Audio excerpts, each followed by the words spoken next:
اللہ کے سوا کسی اور کی اطاعت جس سے اللہ کی معصیت لازم آتی ہو، شرک۔ لا طاعت لمخلوق فی معصیت الخالق، مخلوق میں سے کسی کی اطاعت نہیں ہوگی یہ اس معاملے میں جس میں خالق کی معصیت لازم آ رہی۔ ہاں، خالق کے احکام کے اندر اندر والدین کا حکم بھی مانو، اطاعت کرو،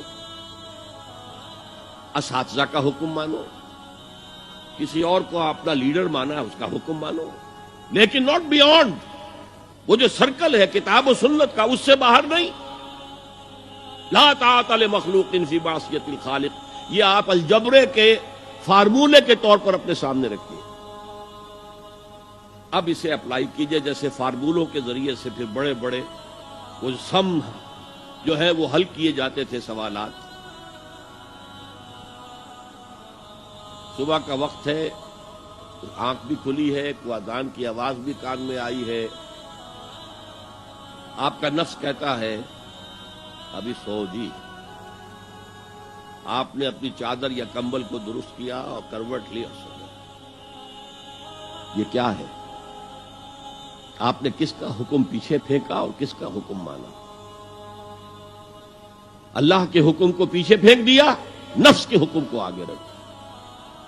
یہ شرک،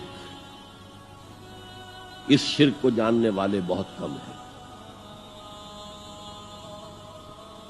مولانا روم نے خوب کہا تھا، نفس ماں ہم کم ترس فرعون نیست لیکن اورعون ایراعون نیست۔ میرا نفس بھی فرعون سے کم نہیں ہے۔ فرعون نے کہا تھا نا، الیس لی ملک مصر وہذہ الانہار تجری من تحتی، کیا اس ملک مصر کی حکومت میری نہیں ہے؟ اور سارا جو یہ آب پاشی کا نظام ہے، انہار کا نظام ہے، وہ میرے کنٹرول میں نہیں ہے؟ جس کا چاہوں موگا کھلا رکھوں، جس کا چاہوں بند کر دوں۔ یہ تھا خدائی کا دعویٰ، انا ربکم الاعلی۔ تو مولانا روم کہتے ہیں میرا نفس بھی اس سے کمتر نہیں ہے۔ وہ کہتا یہ جسم میرا ہے، اس پر میرا حکم چلے گا، میں نہیں جانتا کون اللہ کون رسول، کیا حرام کیا حلال۔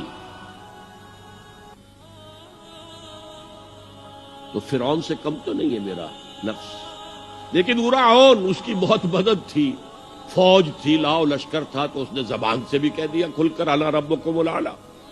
میں مسکین ہوں، غریب ہوں، میرے پاس کوئی طاقت نہیں ہے، میں زبان سے تو کچھ نہیں کہہ سکتا، اندر سے میرا نفس یہی کہتا۔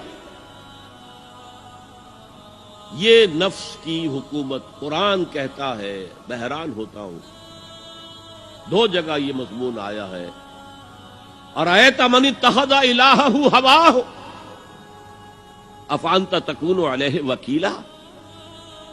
اے نبی تم نے دیکھا اس شخص کو، اس کے حال پر غور کیا جس نے اپنی خواہش نفس کو اپنا الہ بنا لیا ہے۔ اللہ اکبر،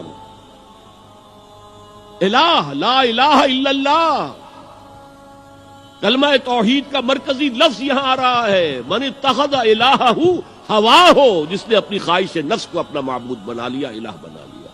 افانت تکون علیہ وکیلا، کیا آپ ایسے شخص کی کوئی ذمہ داری لے سکتے ہیں؟ سود حرام ہوا کرے جی، حرام ورام، ہمارا دھندا جو ہے وہ آگے بڑھ نہیں سکتا۔ تو اللہ کے حکم کو پیچھے ڈالا، نفس کے تقاضے کو آگے رکھا۔ کون معبود ہے آپ کا؟ نام عبداللہ رکھیے، نام عبد الرحمن رکھیے، ہے عبد النفس، نفس کے بندے، نفس کے غلام۔ یہ میں نے یوں سمجھیے کہ جیسے میں نے ہجرت اور جہاد کی ڈیفینیشنز کی تھی۔ ہجرت کا بیس کیا ہے؟ پوچھا گیا ایو الہجرت افضل یا رسول اللہ، اے اللہ کے رسول بتائیے سب سے اعلیٰ ہجرت کون سی ہے، افضل؟ فرمایا ان تہجر ما کرہ ربک، ہر اس چیز کو چھوڑ دو جو تمہارے رب کو پسند نہیں۔ آج رات ہی سے آپ ہجرت شروع کر سکتے ہیں۔ جائزہ لیجئے کیا کیا چیزیں میری زندگی میں خلاف شریعت ہے، جو اللہ کو ناپسند ہے، فیصلہ کیجئے کہ آج کے بعد نہیں ہوگی۔ ہجرت شروع ہو گئی، افضل الہجرہ، سب سے افضل ہجرت شروع ہو گئی۔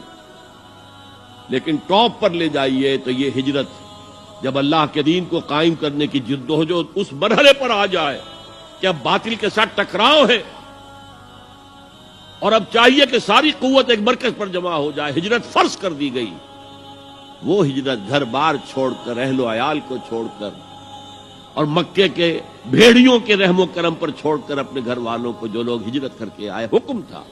ہجرت مدینہ فرض تھی، ہجرت حبشہ فرض نہیں تھی، صرف اجازت تھی کہ جن سے سختیاں نہیں جھیلی جا رہی مزید وہ چلے جائیں۔ تو ہجرت کا یہ ابتدائی نقطہ، انتہا یہ جہاد، المجاہد من جاہد نفسہ، جہاد تو یہاں سے شروع ہو گیا، اپنے نفس کے خلاف جہاد کرنا۔